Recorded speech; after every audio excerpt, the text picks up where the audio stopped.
Dès l'instant où l'homme a levé les yeux vers le ciel, il s'est demandé, sommes-nous seuls ?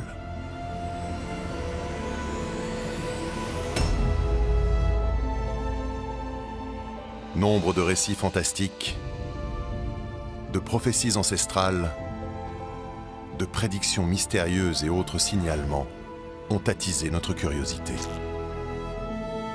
Mais depuis quelques années, les témoignages se multiplient. Le gouvernement est-il entré en contact avec des extraterrestres? Je ne peux pas en parler publiquement. Toujours plus concret Nous avons prélevé des échantillons biologiques. et plus spectaculaire que jamais. En juillet 1952, lors d'un incident qui a marqué l'histoire, l'armée de l'air américaine a envoyé ses pilotes de chasse à la poursuite d'un ovni survolant la Maison-Blanche. That the recent sightings are in no way connected with any secret development. Des enquêtes ultra confidentielles ont été menées et des explications ont été avancées. Mais la vérité semble insaisissable. Et cette entité dont on ignore la nature est réapparue à plusieurs reprises. Jugez-vous les ovnis dangereux pour la nation? Oui. Oui. Oui. Que nous cache-t-on? Notre équipe d'experts va se replonger dans les dossiers. Elle examinera les données collectées et fera appel à des méthodes scientifiques afin de révéler la vérité.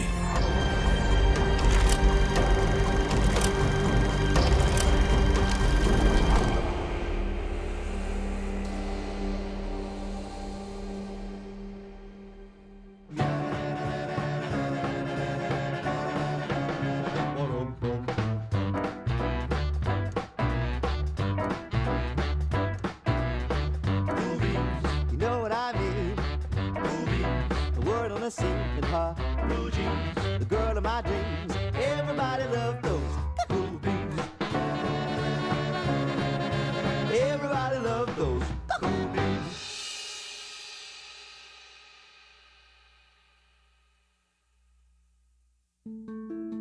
Le soir du 19 juillet 1952, à Washington, l'air est chaud et humide et le ciel est calme. Dans la tour de contrôle de l'aéroport de Washington, le contrôleur aérien Ed Nugent passe une nuit tranquille, quand soudainement, 7 points s'affichent sur l'écran de son radar. Ils ne sont qu'à 24 km de la capitale américaine. La situation est préoccupante. Aucun vol n'est programmé ce soir-là et aucune communication radar n'est établie. La présence de ces points est inexpliquée. C'était le début de la guerre froide. À l'époque, l'apparition de cette cible non identifiée sur un radar avait de quoi provoquer une panique générale. Étrangement, tout le monde semble avoir gardé son calme. Lorsque Nugent appelle son supérieur, Harry Barnes, sa première réaction est même de lui faire une blague. La première chose qu'il lui a dite est « Une ribambelle de soucoupes volantes traverse le ciel ». Tout en haut de la tour de contrôle, un autre aiguilleur du ciel, Joe Zacco, observe une anomalie similaire. Il détecte un objet non identifié sur son radar de contrôle. Et ce qu'il observe en cherchant une confirmation visuelle est plus que surprenant. Une lueur très intense plane dans le ciel. Il se tourne vers son collègue, Howard Cockling, et lui dit « Je ne sais pas si vous croyez aux soucoupes volantes, mais là, je crois que c'en est une. » Soudain, la lumière s'éloigne à une vitesse fulgurante. Cockling aussi se demande ce que c'est. Une chose est sûre, il n'avait pas rêvé. L'engouement autour de ce phénomène allait devenir mondial. L'enjeu était tel que les contrôleurs aériens ont d'abord dû vérifier que l'anomalie ne venait pas de leur équipement. Le fonctionnement d'un radar est relativement simple. Une gigantesque antenne émet un faisceau d'ondes radio dans l'espace. Si ces ondes rencontrent un objet solide, elles rebondissent. Et c'est ce signal de retour qui est capté par l'antenne. Ces ondes se déplacent à la vitesse de la lumière. Lorsqu'elles frappent un objet solide, le signal de retour apparaît presque instantanément sur le radar sous la forme d'un point. À partir d'un simple écho-radar, Il est possible de déduire de nombreuses informations sur l'objet en question, sa taille, sa forme, mais aussi sa trajectoire. Les avions de ligne volent généralement à une vitesse et à une trajectoire constante, et l'écho qu'ils renvoient au radar suit le même schéma. Ce n'était pas le cas des objets détectés par le radar de Washington en 1952. Ces objets se déplaçaient à une vitesse phénoménale, certains à 2200 km/h, et l'un d'eux atteignait même les 11 000 km/h. Deux des plus grandes bases aériennes de l'armée de l'air américaine se trouvent dans la région de Washington. En apprenant la nouvelle, Harry Barnes a suivi le protocole et a alerté les militaires. Toutes les bases aériennes de la région, civiles et militaires, voyaient la même chose sur leur radar. Un aiguilleur du ciel, William Brady, a même déclaré avoir eu un contact visuel direct avec l'objet. Il a vu une sphère orange suivie d'une traînée de feu. Il n'avait jamais rien vu de tel. Et Brady n'était pas un civil, mais un militaire de l'armée de l'air. Donc, si ce n'était pas un ovni, je ne vois pas ce que ça pouvait être. En ce début d'ère nucléaire, l'éventualité que les Russes aient développé un aéronef capable de pénétrer notre espace aérien sans être détecté aurait constitué une menace gravissime. Cela peut paraître surprenant, mais malgré les échos radars et 2 confirmations visuelles, l'armée n'a envoyé aucun pilote de chasse. Ils ont peut-être supposé qu'il s'agissait d'un phénomène atmosphérique ou que leur radar était défectueux. Quoi qu'il en soit, ils se sont contentés de surveiller ces points sur leurs écrans, sans intervenir. Même les vols commerciaux n'ont pas été interrompus. Au petit matin, les pilotes de ligne sont de retour dans le ciel. Lors du décollage du vol Capital Air 807, reliant Washington à Détroit, la tour de contrôle demande à Pierman, le pilote de l'avion, de signaler toute observation inhabituelle. Il leur a dit « Je vois quelque chose ». Un pilote totalisant plus de 20 ans d'expérience venait de fournir une confirmation visuelle. Comme Brady, il a vu une lumière orange qui a brusquement disparu. Pierman a déclaré qu'au cours des 14 minutes suivantes, il a pu observer 6 lueurs intenses, ressemblant à des étoiles filantes sans aucune traînée, traverser le ciel à une vitesse phénoménale. Pour Barnes, la situation était devenue critique. Avec plusieurs échos détectés juste au-dessus de la Maison-Blanche, il s'agissait maintenant d'une question de sécurité nationale. Il appelle donc l'armée de l'air et informe les responsables de la présence d'engins non identifiés dans cet espace aérien restreint. Les pistes de la base aérienne militaire la plus proche, celle d'Andrews, étaient fermées pour réparation. Des avions de chasse sont donc déployés depuis la base aérienne de Newcastle, dans le Delaware, située à 160 km de Washington. En scrutant le ciel, les pilotes de l'armée de l'air ne détectent rien. Faute de nouveaux échos radars, ils sont rappelés à la base. Alors que les avions de chasse s'éloignent, les points réapparaissent sur l'écran. Les avions de chasse étaient déployés et les ovnis disparaissaient. Dès que les pilotes revenaient à la base, les ovnis réapparaissaient. On aurait dit qu'ils cherchaient à se montrer comme s'ils jouaient à un jeu. Au lever du jour, les lueurs avaient disparu aussi subitement qu'elles étaient apparues. Les événements de la nuit restaient un mystère, observé par un petit groupe de personnes seulement. Mais ces personnes étaient toutes des professionnels hautement qualifiés dans leur domaine. Les événements survenus à Washington allaient marquer un tournant dans l'histoire des ovnis. Il ne s'agissait pas d'une simple lueur dans le ciel, mais bien d'un objet volant non identifié qui a survolé l'espace aérien au-dessus de la Maison-Blanche et qui a été observé par des professionnels. On l'a surnommé le carrousel de Washington. Même Truman voulait percer ce mystère. Le lundi 21 juillet, la presse signale de nouvelles observations inhabituelles dans le ciel de Washington. Les journalistes exigent des explications, mais l'armée et le gouvernement américain se murent dans le silence, tirant les leçons d'un précédent imbroglio lié aux ovnis. En 1947, peu après l'incident de Roswell, le gouvernement américain a lancé une enquête top secrète sur les observations d'ovnis. La première, le projet Sign, a duré 1 an, suivi du projet Grudge, qui s'est déroulé de 1948 à 1951. En 1952, d'importants changements ont eu lieu dans le monde du renseignement. La NASA a été fondée et le projet Grudge a été remplacé par le projet Blue Book. L'enquête secrète de l'armée de l'air sur les ovnis, surnommée projet Blue Book, était dirigée par Edward Ruppelt. Ruppelt a rejoint l'armée de l'air en 1942, à l'âge de 19 ans. Il a reçu de nombreuses décorations. Après la guerre, il a obtenu un diplôme en ingénierie aéronautique. Pendant la guerre de Corée, il a été rappelé pour intégrer le service de renseignement technique aérien situé dans l'Ohio, dans une base aérienne qui abritait également le projet Blue Book.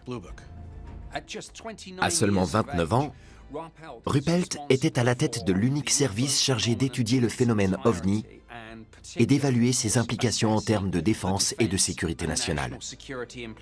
C'était une mission de taille.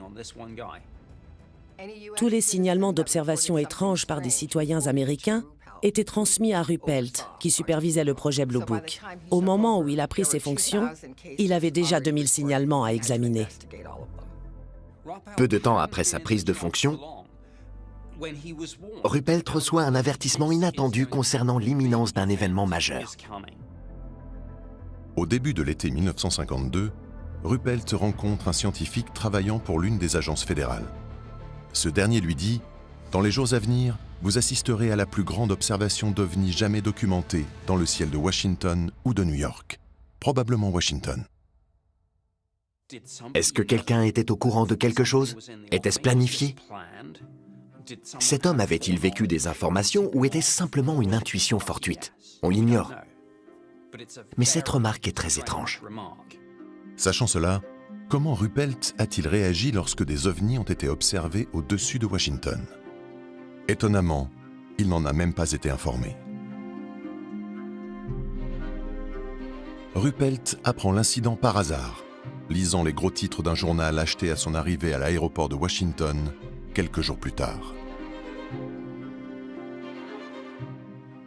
Il fonce au Pentagone pour essayer d'en savoir plus. Quand il arrive sur place, les hauts gradés lui demandent conseil, car les journalistes insistent pour avoir des réponses, et ils ne savent pas quoi leur dire. Toutefois, Ruppelt décide de mettre de côté les implications politiques pour se concentrer sur les faits. Il passe la nuit à analyser les événements du 19 juillet et à préparer son enquête. Il contacte alors le siège de l'armée américaine et sollicite de l'aide pour rencontrer les contrôleurs aériens qui ont été témoins du phénomène. Il essaie de se procurer une voiture de service au Pentagone, mais on la lui refuse, sous prétexte que les véhicules sont réservés aux colonels et aux généraux. Il va donc voir le service des finances pour louer une voiture, mais on lui répond de prendre un bus. Comme il n'est pas familier du réseau de transport en commun de la ville, il demande si une autre option est possible. Là encore, la réponse est non. On lui suggère de prendre un taxi en utilisant ses frais de mission, mais cette indemnité ne couvre pas la totalité du coût du trajet.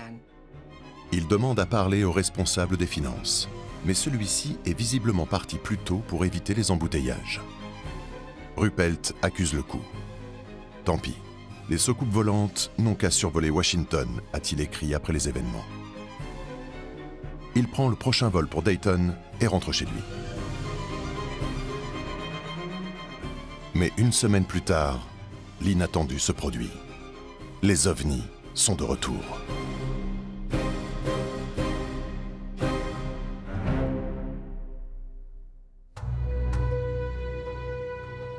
Une semaine après la première vague d'observation dans le ciel de Washington, le 26 juillet 1952 à 22 h, l'agent du renseignement aérien Edward Ruppelt reçoit l'appel d'un journaliste. Les mystérieuses lueurs sont de retour.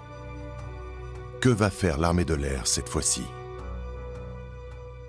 Il répond « Je n'en ai aucune idée. Rien probablement. » Il appelle le Pentagone et découvre qu'il a raison. Rien ne se passe. Il refuse de laisser passer cette deuxième chance. Il envoie Fournet et Holcomb à la tour de contrôle de l'aéroport de Washington. En arrivant à l'aéroport, le commandant et le lieutenant assistent à une scène incroyable.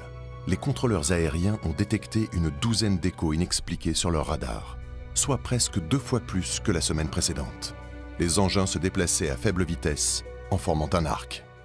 Depuis la base aérienne du Delaware, on observait le même nombre de points, aux mêmes emplacements. Quelque chose était en train de se passer. Les pilotes d'avions de ligne ont également signalé avoir aperçu des lueurs brillantes dans le ciel. Les preuves s'accumulaient. Et Ruppelt était convaincu que ce qu'il voyait sur le radar correspondaient à de véritables engins. Le commandant Fournet demande alors à un B-25 de l'armée de l'air de survoler la zone pour obtenir une confirmation visuelle officielle de la présence d'OVNI. Ils n'ont rien vu, rien du tout. L'explication scientifique avancée à l'époque était qu'une inversion thermique était probablement à l'origine de ces signaux. Lorsque deux couches d'air froid sont séparées par une couche d'air chaud, une zone réfractive se crée. Elle a pour effet d'infléchir les ondes du radar et qui vont alors réfléchir des objets qui se trouvent au sol. À cette époque, ce phénomène était déjà bien connu des contrôleurs aériens. En réalité, des inversions thermiques se produisaient depuis plusieurs semaines à Washington, et les contrôleurs aériens étaient donc habitués à distinguer les signaux réels des illusions causées par ce phénomène. Fournet et Holcomb sont convaincus qu'il s'agit de véritables cibles, et à 23 heures, ils déploient 2 avions de chasse depuis la base de Newcastle. Le même scénario se produit. Les avions de chasse arrivent et les lueurs disparaissent. L'un des avions parvient à détecter une de ses cibles sur son radar embarqué, mais il la perd rapidement. Il rentre à la base et les signaux réapparaissent. Les 2 commandants, ainsi que les contrôleurs aériens de l'aéroport de Washington et de la base d'Andrews, continuent à observer les ovnis pendant encore 2 heures. Peu après 1 heure du matin, ils redéploient les avions de chasse. Cette fois-ci, ils aperçoivent des lueurs. William Patterson, le pilote, tente d'intercepter l'un de ces objets. Il est aux commandes de l'un des avions de chasse les plus rapides au monde, conçus pour intercepter et poursuivre des avions de chasse ennemis. Pourtant, l'objet qu'il poursuit se déplace bien plus rapidement que lui. Et il parvient à semer l'aéronef le plus performant que l'armée de l'air américaine ait développé à l'époque. Patterson finit par abandonner et rentre à la base.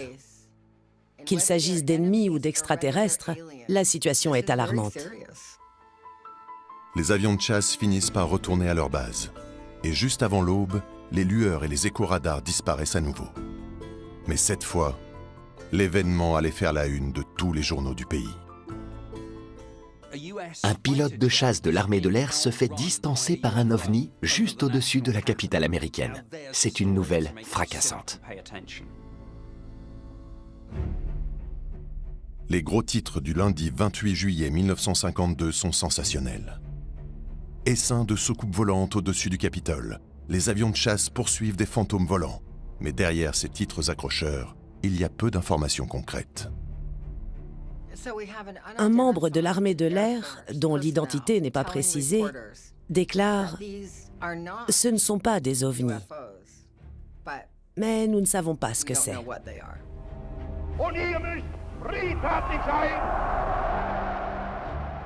La Seconde Guerre mondiale est encore fraîche dans les esprits. C'est le début de la guerre froide. Et voilà que l'armée de l'air admet que quelque chose qu'elle n'arrive pas à identifier survole Washington. C'est un choc. C'est à ce moment que le lieutenant-général John Samford, directeur du renseignement de l'armée de l'air, entre en scène. Ne pas savoir ce qui survolait le Capitole pouvait s'avérer très embarrassant pour lui. Depuis le Pentagone, il convoque les journalistes pour ce qui devient la plus grande conférence de presse depuis la fin de la Seconde Guerre mondiale. La conférence se déroule mardi après-midi. Ruppelt poursuit son enquête, mais on ne sait toujours pas grand-chose. Malgré cela, Samford, qui deviendra plus tard directeur de la NSA, semble avoir un talent inné pour donner des réponses évasives. Lorsqu'on lui demande ce que les pilotes ont vu dans le ciel de Washington le samedi précédent, ses réponses sont extrêmement vagues. C'est une véritable démonstration de l'art de parler pour ne rien dire. Il parle, et parle encore, mais sans jamais rien dire de concret. However, there have been a certain percentage of this volume of reports that have been made by credible observers of relatively incredible things. Our basic difficulty in dealing with these is that there is no measurement of them that makes it possible for us to put them in any pattern that would be profitable for a deliberate, custom sort of analysis to take the next step.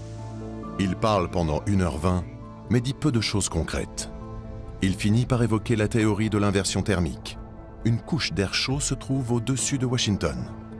Cette explication semble convaincre la presse et devient soudainement la version officielle des événements. Tous les journaux la reprennent. Il s'agissait simplement d'une illusion créée par les conditions météorologiques et atmosphériques qui avaient induit en erreur les radars et les contrôleurs aériens. Le mystère était résolu. Avant la conférence de presse du général Samford, l'équipe de Ruppelt recevait chaque jour plus de 50 signalements liés aux événements de Washington. La semaine suivant la conférence, ce chiffre est tombé à 10. Pour le public, la crise des ovnis est terminée. Il n'y a plus d'anomalies sur les radars, ni d'observations dans le ciel de Washington. L'inversion thermique semblait avoir répondu aux interrogations du public américain et apaisé ses craintes. Mais était-ce un mensonge habilement orchestré? Durant 2 week-ends de juillet 1952, une série d'objets non identifiés a survolé Washington et la Maison-Blanche. À ce jour, aucune explication réellement convaincante n'a été apportée. Quand on parle d'OVNI, il faut toujours replacer les événements dans leur contexte culturel et social. À cette époque d'après-guerre, les observations d'OVNI n'étaient plus inédites. Les gens ont toujours vu des objets étranges dans le ciel, mais ce qui a évolué, c'est leur interprétation. Dans la Bible, c'était les chars des anges. Au XIXe siècle, des vaisseaux fantômes. Pendant la Seconde Guerre mondiale, les pilotes avaient donné un nom à ces mystérieuses apparitions. Pendant la Seconde Guerre mondiale, les pilotes des deux camps, des Alliés et de l'Axe, parlaient de chasseurs fantômes. Chaque camp supposait qu'il s'agissait d'une arme secrète de l'ennemi. Puis a eu lieu l'apparition présumée d'OVNI dans une grande ville américaine. Dans la nuit du 25 février 1942, 1400 missiles anti-aériens ont été tirés dans le ciel de Los Angeles, comme si une bataille aérienne avait lieu. Les rapports mentionnent qu'au petit matin, une fois la fumée dissipée, 1 à 5 objets non identifiés ont été aperçus, bien que personne ne les ait remarqués la veille au soir. Cette histoire est très déconcertante. Juste après la Seconde Guerre mondiale, un incident a popularisé le concept de soucoupe volante dans le monde entier. En juin 1947, le pilote Kenneth Arnold a observé 9 objets scintillants près du mont Rainier dans l'État de Washington. Il compara leur mouvement à celui de soucoupes qui glisseraient à la surface de l'eau. Cet événement a laissé penser que les objets étranges observés dans le ciel pouvaient être d'origine extraterrestre. Cette observation a agi comme un catalyseur qui a profondément modifié notre perception des objets non identifiés aperçus dans le ciel en raison de la description qui en a été faite et de la vitesse à laquelle ils se déplaçaient. En reprenant cette idée, Hollywood a contribué à façonner et à populariser le concept de soucoupe volante dans l'imaginaire collectif. Des films comme Le jour où la Terre s'arrêta, sorti en 1951, mettaient en scène des extraterrestres amicaux, alors qu'à partir de 1952, les films comme Les soucoupes volantes attaquent et Mars Needs Woman ont commencé à insuffler l'idée que les extraterrestres pouvaient représenter une menace. Le genre émergent de la science-fiction n'était pas le seul facteur alimentant cette anxiété collective grandissante. En 1952, les États-Unis sortaient à peine de l'euphorie post-Seconde Guerre mondiale. La guerre froide qui s'amorçait générait de nombreuses peurs et inquiétudes. Et la présence d'objets mystérieux survolant la capitale américaine était particulièrement inquiétante. La prospérité de l'après-guerre a petit à petit laissé place à la pensée angoissante que l'humanité possédait désormais la capacité de s'autodétruire. La bombe nucléaire avait peut-être attiré l'attention des extraterrestres. Peut-être que des civilisations plus avancées nous observaient pour nous protéger de nous-mêmes. Ou qu'elles réalisaient que l'homme devenait une menace et qu'elles se devaient de nous surveiller. C'était une époque où la confiance dans le gouvernement et les autorités était presque absolue. Les citoyens avaient davantage tendance à croire les explications que leur fournissait leur gouvernement. Même la théorie du crash d'une soucoupe volante à Roswell, au Nouveau-Mexique, a pu être écartée grâce à une déclaration officielle convaincante. Concernant l'incident de Roswell, il est important de remarquer que moins de 24 heures après l'annonce de la découverte d'un disque volant, les autorités ont rectifié leur déclaration en affirmant qu'il s'agissait d'un ballon-sonde ou ballon météorologique. Le public a accepté cette explication officielle sans contestation et est tout simplement passé à autre chose. Après ça, l'incident a été effacé de la mémoire collective jusqu'à ce qu'il soit redécouvert des décennies plus tard, à la fin des années 1970. Ce n'est qu'en 1980, avec la publication du livre The Roswell Incident de Charles Berlitz et William Moore, que l'idée d'une dissimulation gouvernementale des incidents liés aux ovnis s'est répandue. Certains estiment que l'incident de Washington en 1952 était une opération de désinformation gouvernementale. Mais à l'époque, personne ne pensait ça. Ce n'est pas une opinion communément partagée. On peut ne pas être d'accord, mais pour avoir travaillé au ministère de la Défense pendant 21 ans, je sais que la ligne de conduite d'un gouvernement est de ne pas mentir. Les mensonges ne sont autorisés que dans des situations très spécifiques, souvent liées aux opérations de renseignement. Toutefois, il existe des preuves montrant que des activités inhabituelles ont été dissimulées. C'est un sujet délicat. Dans de nombreux cas, les opérations classées top secret ou sensibles font l'objet de couverture, sans pour autant que ce soit de la désinformation. C'est simplement une manière de protéger des informations sensibles. Il y a une différence entre chercher une explication convaincante à un événement et mener une enquête. Le gouvernement a fini par influencer Ruppelt et le projet Blue Book, et il a passé la plus grande partie de son temps à tenter d'élaborer des explications plausibles, plutôt qu'à analyser véritablement les faits. Au vu du consensus sur la possibilité que le gouvernement américain ait pu chercher à dissimuler la vérité au sujet des observations de juillet 1952, la théorie de l'inversion thermique avancée par le général Samford mérite d'être réévaluée. Une inversion thermique se produit lorsqu'une couche d'air froid se trouve près du sol et qu'une couche d'air chaud se trouve au-dessus. Ces couches de densité différentes peuvent fausser la trajectoire des ondes radio dans l'atmosphère et donner une mauvaise lecture de la position d'un objet. Cependant, l'inversion thermique n'est qu'une des nombreuses explications possibles pour les événements de juillet 1952. Divers phénomènes peuvent provoquer des signaux inhabituels sur un radar sans qu'ils correspondent à un objet réel. Par exemple, les scientifiques ont récemment découvert la présence de micro-organismes dans les couches supérieures de l'atmosphère. On sait que certaines bactéries et certains organismes sont bioluminescents. Ces lueurs proviennent donc peut-être d'organismes vivants. D'autres phénomènes physiques, comme le feu de Saint-Elme, la foudre en boule, les paralyes et parasélènes, ou halos solaires et lunaires, ou encore la diffraction de la lumière, peuvent créer des effets lumineux qui se déplacent dans le ciel. Mais l'argument de l'inversion thermique perd en crédibilité avec la disparition soudaine des signaux radars à l'arrivée des avions de chasse. Un scénario plausible est celui de diffraction causée par la loi de Bragg, selon lequel les signaux sur le radar proviendraient de turbulences atmosphériques. Lorsque les avions arrivent, leur présence perturbe ces turbulences, ce qui entraîne la disparition des écho-radars. Dans ce cas, comment expliquer que les analystes de la CIA aient continué à observer des anomalies similaires dans le ciel de Virginie, même après que les échos ont disparu des écrans radars de l'aéroport de Washington? Cette théorie se confronte aussi aux témoignages visuels des pilotes et des contrôleurs aériens. Les pilotes sont considérés comme des témoins particulièrement fiables en raison du fait que leur aptitude à estimer avec précision l'altitude, la vitesse et la distance est bien meilleure que la moyenne, puisque leur survie en dépend. Certains pilotes affirment que ces objets ne se déplaçaient pas de manière aléatoire. La façon dont ils se déplaçaient laisse davantage penser qu'ils étaient dirigés par une certaine forme d'intelligence. La réaction de l'armée suggère également qu'il ne s'agissait pas d'un simple phénomène atmosphérique. On ne déploie pas des avions de chasse pour une inversion thermique. Et ce n'est pas non plus la première fois que ces professionnels étaient confrontés à ce phénomène.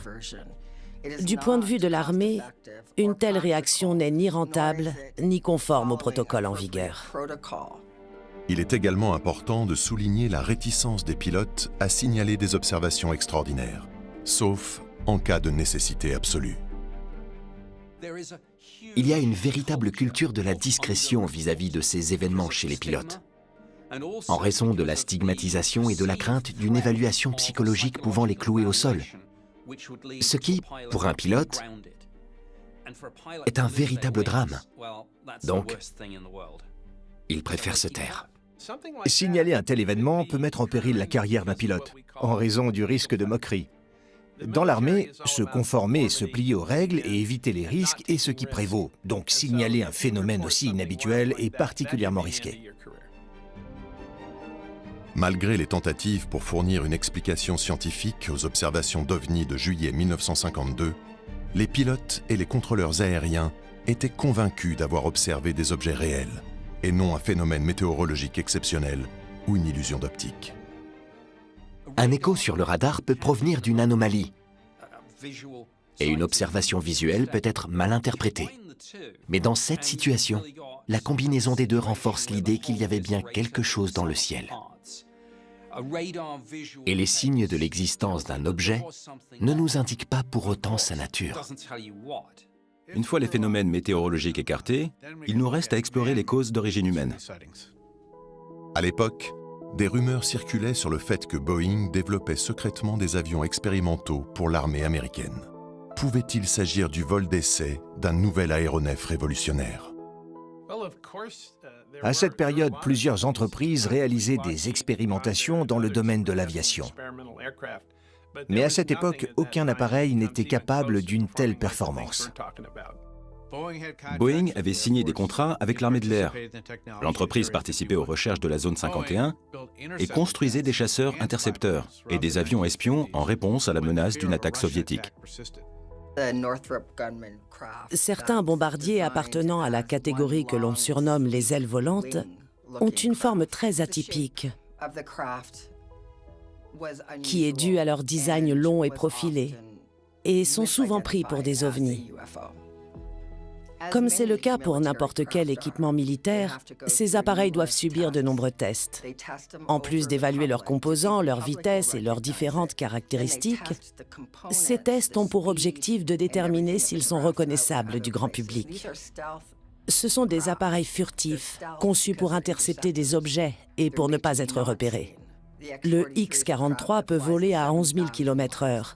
Et allez savoir de quoi sont capables les appareils qui sont aujourd'hui en cours de développement. Il est courant que des technologies de pointe soient testées dans la plus grande discrétion, sans que le grand public ne le sache. Les médias n'en parlent généralement qu'après 10, 15, 20 ans. Par exemple, des appareils comme le U-2, le SR-71 Blackbird ou les bombardiers furtifs étaient en service bien longtemps avant d'être officiellement connus du public. Ainsi, l'idée qu'il puisse s'agir d'une nouvelle technologie en cours de développement n'est pas farfelue puisque c'est une situation courante. En 1952, aucun objet n'égalait les performances observées. Aujourd'hui encore, il n'existe rien de comparable. La NASA a exploré des technologies de propulsion avancées, comme la lévitation magnétique et les moteurs à ion, qui pourraient offrir des performances bien supérieures à celles que nous connaissons. Cependant, aucune de ces technologies n'est opérationnelle. Qu'en est-il des rumeurs selon lesquelles le gouvernement testait sa défense aérienne en réponse à la menace grandissante de la guerre froide ? Les Soviétiques venaient de mettre au point le Tu-95, un bombardier à long rayon d'action. Bien qu'il n'y ait pas de consensus, cette hypothèse reste crédible sur le plan militaire. Une attaque aérienne conventionnelle impliquerait le déploiement de plusieurs aéronefs, alors que l'envoi d'un seul appareil pourrait passer inaperçu et être pris pour une inversion thermique ou une anomalie. L'idée d'envoyer un bombardier unique pour larguer une bombe nucléaire et ainsi décapiter le gouvernement et l'armée des États-Unis en une seule frappe n'est pas insensée. Pour prévenir un tel scénario, les contrôleurs aériens et les responsables militaires doivent y être préparés. S'il s'agissait d'un exercice et qu'il avait échoué, les autorités auraient fait tout leur possible pour dissimuler l'incident aux soviétiques et au grand public. Que penser de l'hypothèse selon laquelle l'armée américaine aurait récupéré un vaisseau extraterrestre écrasé à Roswell en 1947, aurait appris à le piloter et l'aurait ensuite utilisé pour des essais ?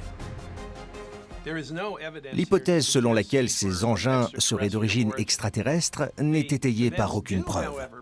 Les événements montrent qu'un phénomène inexplicable s'est produit et que nous ne sommes pas en mesure de le comprendre.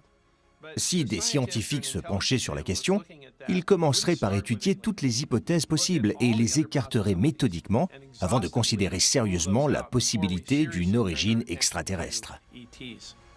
Bien que la piste extraterrestre soit la moins probable pour expliquer les événements de 1952, peut-on, faute d'explications officielles satisfaisantes, envisager la possibilité de visiteurs venus d'une autre planète?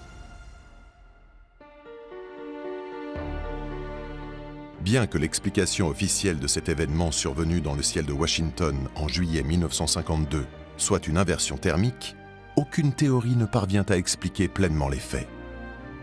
Par conséquent, est-il envisageable que des technologies extraterrestres en soient à l'origine? Plus de 70 ans plus tard, nous n'avons toujours pas de réponse claire. De nouvelles observations ont eu lieu, soulevant de nouvelles questions. Ce qui a surtout changé depuis les années 1950, c'est notre scepticisme face aux affirmations du gouvernement. Aussi, certains éléments qui relevaient de la science-fiction ayant fini par devenir réalité, la piste extraterrestre paraît aujourd'hui plus plausible. Pour affirmer qu'il s'agissait d'extraterrestres, il faudrait d'abord prouver l'existence de la vie extraterrestre. Bien que de nombreuses personnes se penchent sur la question, nous n'en avons pas encore la preuve irréfutable. Certains scientifiques défendent la théorie de la panspermie, selon laquelle la vie serait arrivée sur Terre via un astéroïde ou une comète venue d'ailleurs. Cette hypothèse s'appuie sur l'analyse de mathématiciens qui ont examiné l'ADN moderne et estimé le nombre de générations et de milliards d'années nécessaires à sa formation. Les résultats suggèrent que notre ADN pourrait être plus ancien que la Terre elle-même, ce qui renforcerait l'idée que la vie sur notre planète pourrait avoir une origine extraterrestre.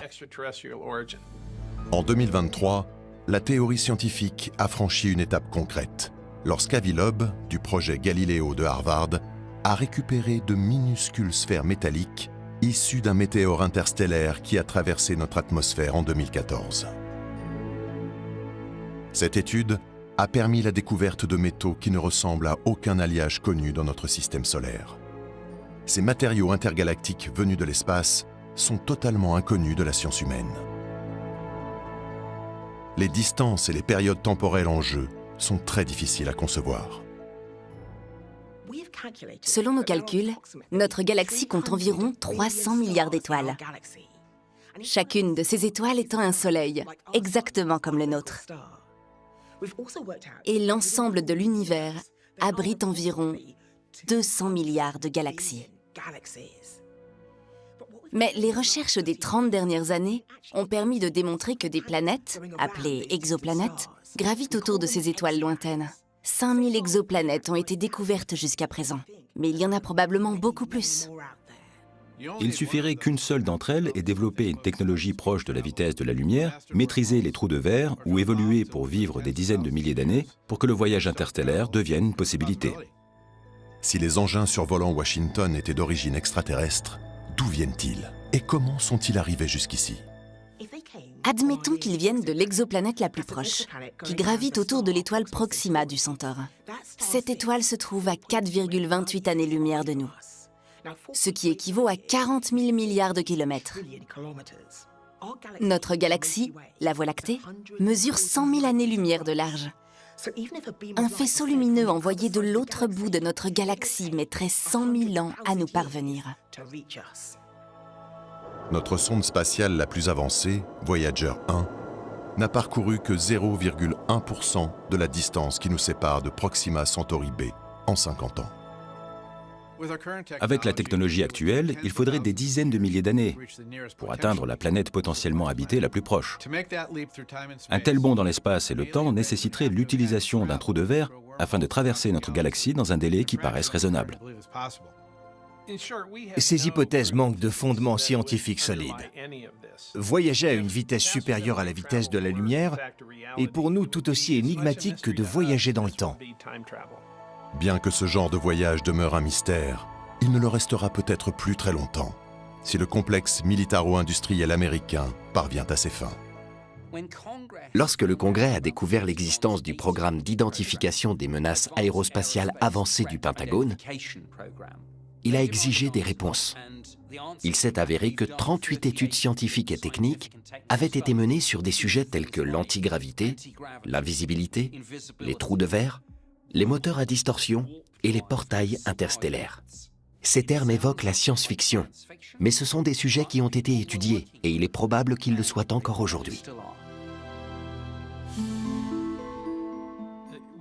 On entre dans un territoire inconnu. Il y a ce que j'appellerais les inconnus connus de la physique et de la science. Par exemple, on ignore de quoi 95% de la matière de l'univers est composée, parce qu'on ignore ce qu'est l'énergie noire et la matière noire. Ce sont des choses que les scientifiques ne savent pas. Mais il y a un autre domaine, probablement encore plus vaste, de choses que l'on ignore qu'on ignore. Je pense que l'essentiel est de rester humble et de ne pas tirer de conclusions trop hâtives. Grâce aux avancées scientifiques et technologiques récentes et à l'accès aux archives de l'époque récemment déclassifiées, nous sommes désormais en mesure de réexaminer les preuves des observations de 1952. 70 ans plus tard, l'accès aux archives nous permet de constater que les événements du 26 juillet n'étaient pas limités à Washington. Au même moment, un événement identique se produisait à 2500 km de là, en Californie, où un avion de chasse poursuivait une lueur orange intense qui se déplaçait à une vitesse phénoménale, tout en apparaissant et disparaissant des radars. Et ce n'est pas le seul. Dans la nuit du 29 juillet 1952, un ovni voyageant à plus de 1000 km/h a été observé au-dessus du lac Huron. Plus de 6 observations fiables ont été recensées en 3 lieux distincts en un seul mois.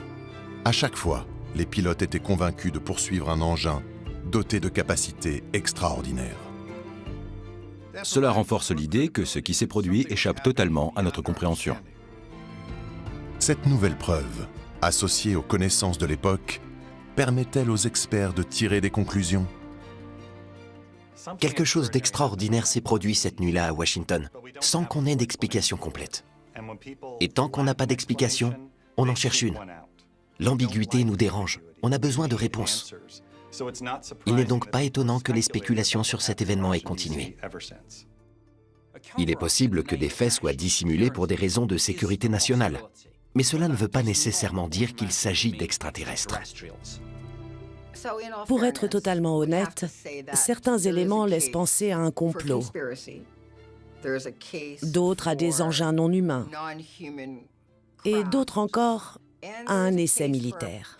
Je reste toutefois convaincu qu'il existe une forme d'intelligence dans l'univers et que les engins observés ce soir-là à Washington étaient une manifestation de cette forme d'intelligence. Peut-être que ces objets sont d'origine extraterrestre. Peut-être qu'il se passe quelque chose d'inhabituel dans notre atmosphère qu'on ne comprend pas encore. Dans tous les cas, c'est fascinant. Les observations de juillet 1952 ont constitué un moment décisif dans l'histoire des phénomènes aériens non identifiés. Pour certains, elles ont alimenté la paranoïa liée à la guerre froide. D'autres y ont vu un signe de bienveillance des extraterrestres dans une époque marquée par la menace nucléaire. Quand d'autres encore restaient sceptiques quant à leur intention. Le gouvernement de l'époque les a imputés à des illusions d'optique provoquées par une inversion thermique. Aujourd'hui, la recherche de réponses est devenue plus pressante et les progrès de la science ont élargi le champ des possibles. Le concept même des ovnis n'est plus si marginal. Certains gouvernements et lanceurs d'alerte militaires s'expriment sur le sujet et le Congrès des États-Unis s'intéresse à ce que savent les militaires et les services de renseignement à ce sujet. L'heure des réponses a sonné.